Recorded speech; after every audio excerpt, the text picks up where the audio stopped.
Selamat pagi, kembali berjumpa dalam pembelajaran agama Katolik materi 6 dengan judul Raja Salomo yang Bijaksana bersama dengan Ibu Buana Ignatia. Mari kita awali dengan doa pembuka. Dalam nama Bapa dan Putra dan Roh Kudus. Amin.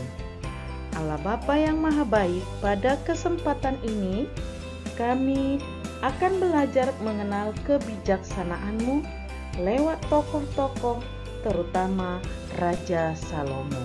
Bantulah kami untuk pandai memilih yang baik untuk perkembangan dan pertumbuhan kami.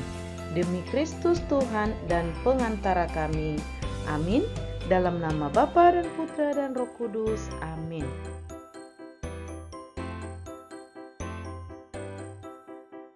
Anak-anak, minggu yang lalu kita telah belajar tentang Raja Daud, pemersatu bangsa, di mana tokoh Daud mempunyai peranan besar dalam sejarah keselamatan.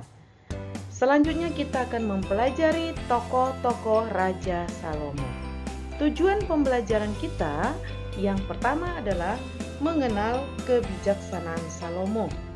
Yang kedua, mampu menjelaskan pengertian bijaksana. Dan yang ketiga adalah manfaat bijaksana dalam hidup bermasyarakat.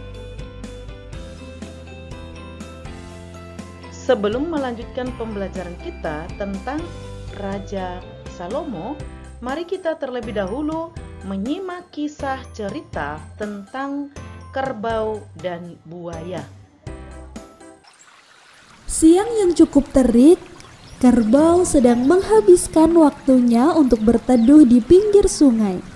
Sang kerbau sedang minum di pinggir sungai sambil menyanyi perlahan. Namun, dari kejauhan terdengar suara jeritan minta tolong yang tampak seperti sangat kesakitan. Tolong aku. Mendengar suara itu, kerbau langsung menuju ke sumber suara. Dan apa yang ditemukannya? Ada seekor buaya yang sedang kesakitan tertimpa batang pohon. Buaya, kau kenapa? Oh, tolong aku kerbau, kau kan kuat. Tolong aku angkat pohon ini dari tubuhku. Aku sangat kesakitan. Tolonglah. Mendengar rintihan dari buaya, tanpa pikir panjang, kerbau langsung menolong buaya itu dengan tanduknya yang besar. Diangkatnya batang pohon itu agar buaya bisa selamat dan tidak kesakitan lagi. Namun, saat kerbau berhasil menyingkirkan pohon itu, kaki kanannya langsung digigit oleh buaya si pembohong. Apa yang kau lakukan, buaya? Tega sekali kau, aku kan sudah menolongmu. Hahaha, dasar kau percaya padaku kerbau, dasar kau bodoh. Merintih kesakitan, kerbau memohon pada buaya itu agar ia tak disantap. Aduh, sakit, jangan. Aduh, sakit. Tak berselang lama, datanglah seekor kancil yang cerdik untuk minum di pinggir sungai. Sedang apa kalian? Kancil, tolonglah aku. Aku akan disantap oleh buaya pembohong ini. Pembohong apa? Kau saja yang bodoh. Hahaha. Ditanyai oleh kancil, buaya dan kerbau malah adu mulut dan tidak menghiraukan sang kancil sama sekali. Diam! Jadi, siapa yang pembohong? Aku tadi menolong buaya. Badannya tertimpa pohon dan sudah aku bantu. Bukan terima kasih, dia malah menyantapku. Tidak, kancil. Dia yang berbohong. Mendengar pertikaian keduanya, kancil yang cerdik langsung mencari akal agar bisa membantu kerbau. Aku akan bisa melihat siapa yang benar dan siapa yang salah. Jika aku bisa melihat kejadian dari awal, bagaimana caranya ya? Mendengar hal itu, kerbau dan buaya langsung terpancing dan saling ingin membuktikan siapa yang paling benar. Oke, akan aku tunjukkan. Buaya, lepaskan kakiku. Aku akan menunjukkan kejadiannya tadi. Jangan sampai kau berbohong pada kancil ya kerbau. Tak lama, kerbau beranjak dan kembali menimpa buaya dengan pohon besar seperti awal dirinya melihat buaya kesakitan. Namun, saat kerbau hendak kembali menolong sang buaya, kancil tiba-tiba memanggilnya. Kerbau, oh kerbau, kau akan apa sekarang? Aku akan buktikan padamu kancil, kalau tadi aku menolong buaya dari pohon ini. Kau mau disantap buaya lagi setelah itu? Mendengar ucapan kancil itu, kerbau baru tersadar bahwa kancil sebenarnya akan membantunya untuk lepas dari jeratan buaya. Kau yang bodoh, buaya.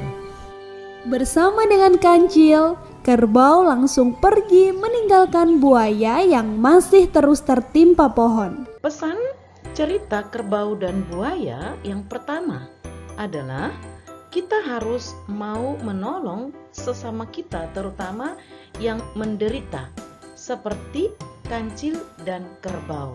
Kita tidak boleh sombong kepada orang-orang yang sangat membutuhkan pertolongan kita. Yang kedua, di dalam menolong kita juga harus bijak.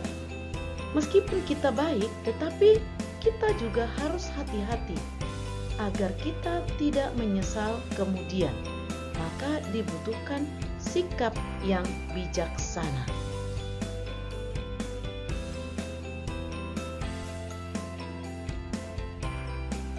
Anak-anak, dalam kehidupan sehari-hari sering kita menghadapi persoalan-persoalan di mana kita harus memilih. Lalu, bagaimana langkah-langkah yang harus kita tempuh? Yang pertama adalah sebelum kita memilih atau mengambil pilihan, kita harus tahu mana yang harus kita pilih dan mana yang harus kita laksanakan.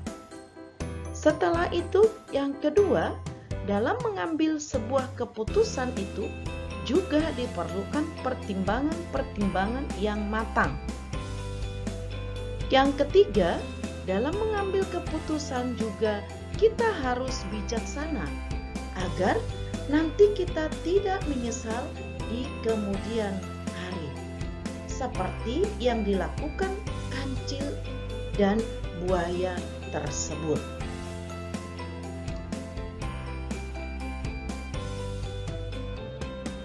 Nah, sekarang mari kita lihat apa pengertian bijaksana. Bijaksana artinya kita bertindak berdasarkan akal sehat dan logika, sehingga kita dapat bersikap tepat dalam menghadapi setiap keadaan atau setiap peristiwa yang terjadi.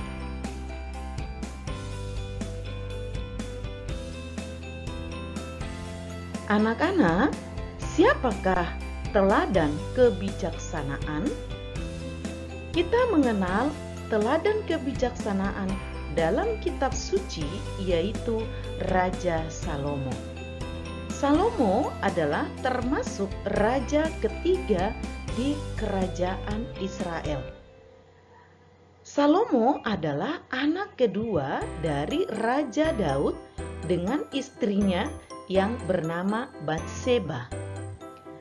Raja Salomo terkenal di kalangan Israel dan dalam kalangan masyarakat Kristiani dengan kebijaksanaannya. Dalam kebijaksanaannya itu, Salomo sangat tekun berdoa sehingga ia sangat dekat dengan Allah. Salomo berasal dari kata Salomo yang artinya damai sejahtera. Untuk itu, mari kita simak video tentang kebijaksanaan Raja Salomo melalui cerita kitab suci berikut ini.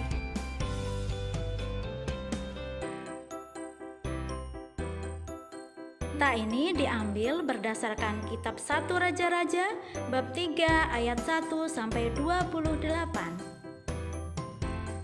Setelah Daud meninggal, anaknya Salomo menduduki tahta kerajaan Allah. Ia mengasihi dan setia kepada Tuhan dan menuruti nasihat-nasihat dari ayahnya. Pada suatu malam di Gibeon, Tuhan menampakkan diri kepadanya dalam mimpi. Dalam mimpinya itu, Tuhan akan memberikan apapun yang diminta oleh Salomo. Tetapi Salomo lebih meminta kebijaksanaan agar dapat memerintah rakyatnya.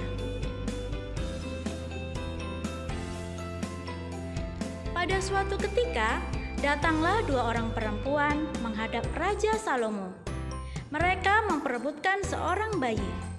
Kedua ibu tersebut mengaku sebagai ibu kandung dari si bayi, dan tidak ada yang mau mengalah. Maka Raja Salomo pun berkata kepada prajurit, "Ambilkan pedang itu dan belahlah anak itu. Separuhnya diberikan kepada perempuan yang ini, sebagian lagi berikanlah kepada perempuan yang itu."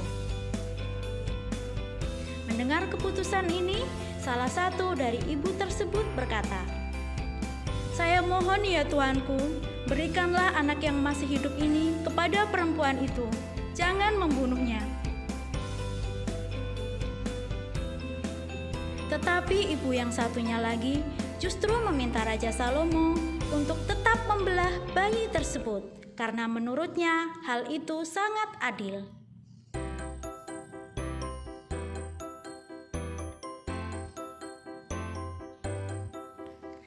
Mendengar jawaban perempuan itu, maka Raja Salomo memutuskan bahwa anak yang masih hidup itu akan diberikan kepada si ibu yang lebih menyayangi anaknya daripada membunuhnya dengan membelahnya menjadi 2.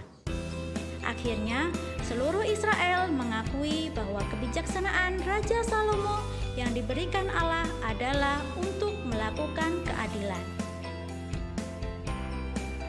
Setelah kita menyimak kisah cerita tentang Raja Salomo yang bijaksana, banyak hal yang mau kita teladani dari kisah tersebut. Yang pertama, Raja Salomo meminta kepada Tuhan hati yang bijaksana. Mengapa Salomo meminta hati yang bijaksana? Karena hati yang bijaksana adalah sebuah kemuliaan. Kemuliaan seseorang berasal dari Allah dan diperoleh dari hati yang bijaksana. Menurut Salomo, hati yang bijaksana itu melampaui kekayaan, kekuatan, ketenaran, dan kepintaran yang ada di dunia ini. Jadi, sikap bijaksana juga bagi kita sangat diperlukan dalam hidup sehari-hari.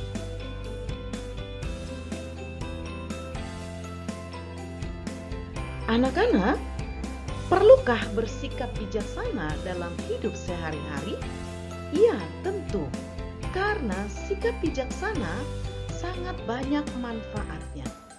Yang pertama, dengan bersikap bijaksana, seseorang telah melakukan hal yang baik bagi dirinya sendiri dan juga bagi orang lain.